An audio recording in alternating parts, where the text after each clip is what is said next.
Shaking Social Count peeps. It is 6:52 a.m. I'm not wearing my glasses, so I can't really see shit as I walk around. It's my house and I wear everything. So. Alright, we're good to go.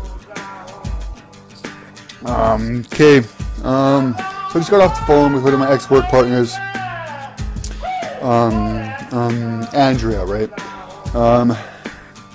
She usually calls me at like 6 o'clock in the morning. She knows I'm always up at this time. I've been up, at like 5 or 6 in the morning since I was 17 years old. Like, I don't know why.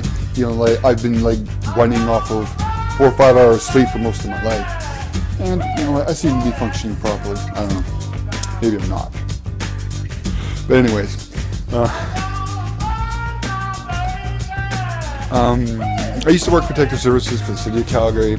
I wasn't a cop. I was a transit cop. So we dealt with vagrants and hookers and substance abusers and gang members and yada yada yada.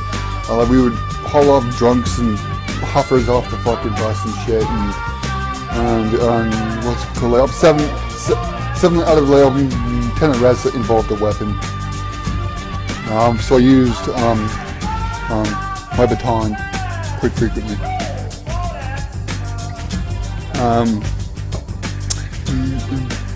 What's it called? Like an Andrea.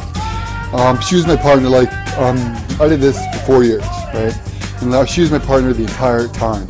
And I spent more hours with this chick than I have with any other woman in my entire motherfucking life. You know what I mean? Like, we would sit in that car. We would deal with so many different fucking situations. We knew each other like fucking, like we were good, man. Like, we didn't even have to say anything, to each other. Like, just our body language said more than words could really say, right? And me and her would get into arguments and shit. We would get so fucking choked at each other that if she was driving, she would pull over to some random motherfucking area, call me on. And we would get out of the car and we would throw each other around.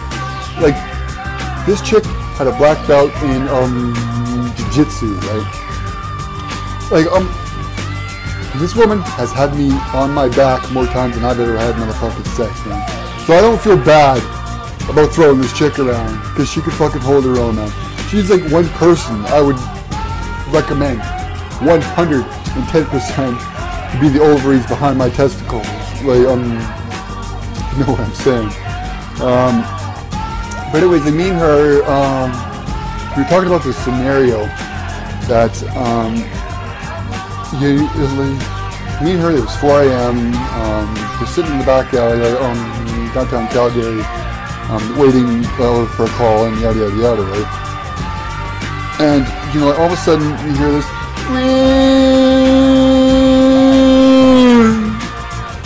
this red little motherfucking firefly comes fucking balls to the wall right past us, right? And this car was going way faster than this car should have ever went, mechanically, whatever.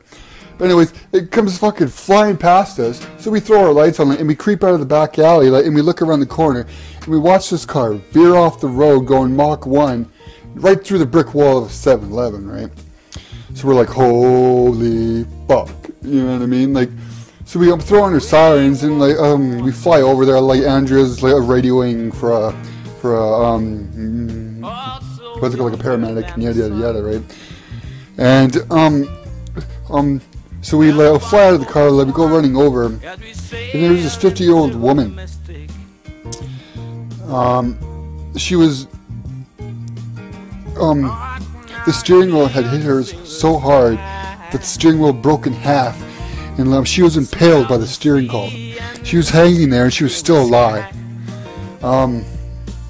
What's it called, like Andrea, she can't take gore for whatever reason. She can watch movies and shit, but when it comes to real life gore, she can't handle it. So she's over in the corner puking her guts out, and so I kind of shake the woman a bit. And like she doesn't move, so I take her hand and I slap the back of her hand, and she kind of, she comes to and she like looks at me, and like there's blood gurgling out of her mouth, like, and I'm hanging onto her hand, and she just looks back down. She didn't say anything, and then it's like she like exhaled her soul, man. It was the most creepiest motherfucking feelings I've ever had in my entire life. And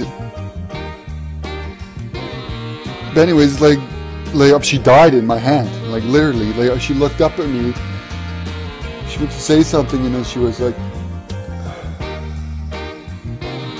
and then she just I fell over the steering column like a limp noodle. And yeah, like I've never felt anything like that in my entire life, period. The paramedics show up, and they needed our help to get her off the steering column and out of the car, because she was a pretty big woman, right?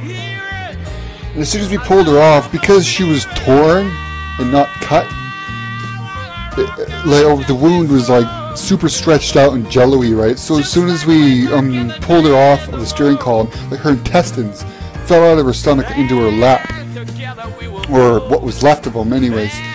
And yeah, like so yeah, Andrea is like over there fucking throwing up her lungs again, and like we hauled her into the car, or like not into the car, into the ambulance. Like threw her in the body bag, put her in the ambulance, and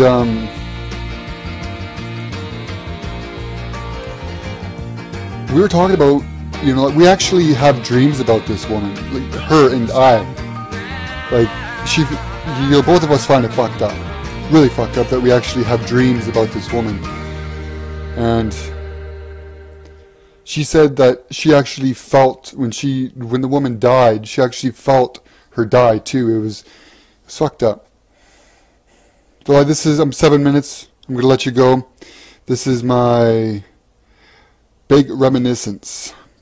Rock that shit.